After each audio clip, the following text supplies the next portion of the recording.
Hi Foxes, I hope you guys are having a good week. I wanted to talk about one other way to think about multiplying fractions and specifically multiplying fractions by fractions, right? Not just whole numbers, but fractions times fractions.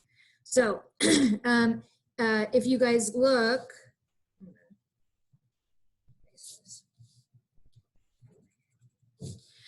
sorry, if you guys look over to the right, we've got a little diagram. And if you notice, it looks a lot like kind of what we used to set up for area and perimeter problems, right? We would draw the square and then write the dimensions, and then, you know, that's how we would visualize area and perimeter. So this is kind of like that. So we're going to start by telling what the dimensions are. So 1, 2, 3, 1, 2, 3. So I've got 3 units by 3 units. I know that the length times the width, or times the height, is area. So what's the area of the large square? 3 times 3, 9. What are the dimensions of the shaded rectangle? So I've got 1, 2 units by 1, 2 units, right? So 2 units by 2 units. And then what is the area of the shaded rectangle? Well, 2 units by 2 units, 2 times 2 equals 4. So the area would be 4 units. Then it wants me to write a multiplication number sentence for the area of the shaded rectangle. 2 times 2 equals 4, okay? If I was gonna say, you know, what the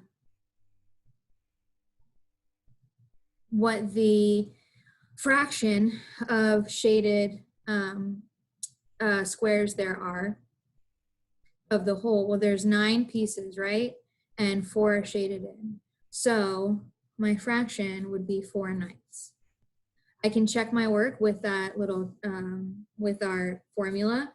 2 times 2, numerator times numerator first, equals 4. 3 times 3 equals 9. So we've been talking about that all week, but numerator times numerator, denominator times denominator, you get your fraction. I'm gonna do number 2 with you guys as well, and then the rest of them you're gonna do on your own. So first it wants us to label the black tick marks on the number line. Well, here are our number lines, right? And if you notice, we're going from 0 to a whole. This is a whole. So anything in between is a fraction, right? Because a fraction is a piece of the whole. This whole has been cut up into 4 pieces, or 4 sections. And so I would label them 1/4, 2/4, 3/4, and 4/4. 4/4 being the whole. 4 pieces make up the whole thing. Same with this side. My number line is going to a whole, so that means anything in between these units are going to be fractions. So 1/4, 2/4, 3/4, and 4/4. So what's the area of the shaded rectangle? It's okay, I don't know where she is. That was Miss Nina. She was looking for Miss Whitney. I don't know where Miss Whitney is. What was I saying? What's the area of the shaded rectangle? Well, we talked about area already, so I could just count 1, 2, 1, 2, 3, right? There's 3 little units there, right? But if I look at the whole square, what I've got is 3 out of 16. I know it's 16 because 4 pieces by 4 pieces would be 16 pieces. So 3 out of the 16 pieces are shaded in.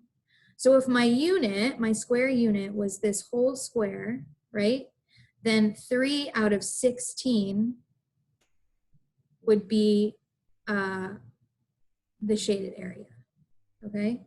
So the area of the big square is 1 square unit, right? So that means that the little squares are fractions of that 1 square unit. The fraction that's colored is 3 out of the 16. So 3/16. Then I'm going to write a multiplication sentence for the area of the shaded rectangle. I did 1/4 by 3/4, and I got 3/16, right? If I wanted to check my work, I could come up here and say, okay, 1/4 times 3/4 equals 3/16. 1 times 3 equals 3. 4 times 4 equals 16. So you guys are going to do the rest of these on your own. As always, if you have questions, please email me. Again, this is just another way to think about multiplying fractions.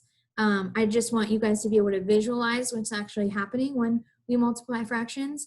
But I'm very thankful that we have this little formula or algorithm for figuring this out a little bit more quickly than drawing all of these things.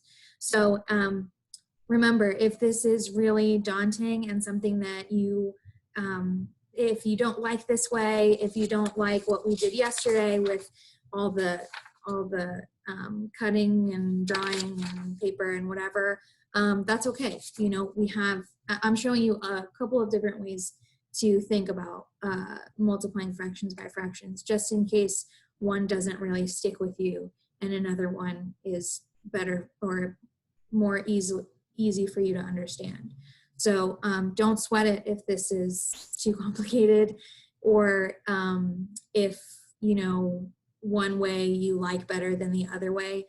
This way is really complicated for me, but the folding paper one is really easy for me. And I know that, like, some things are going to come easier to me than they are to you, and some things are going to come easier to you than they do for me. So that's why I want to give you guys options, so that you guys have a couple different ways to solve these problems.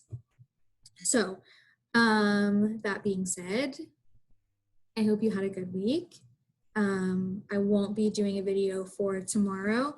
Today you'll be finishing this Thursday page that we just started, and then tomorrow you're going to go ahead and practice kind of what we've done this week using those different methods. So I love you guys, and I miss you guys. Bye.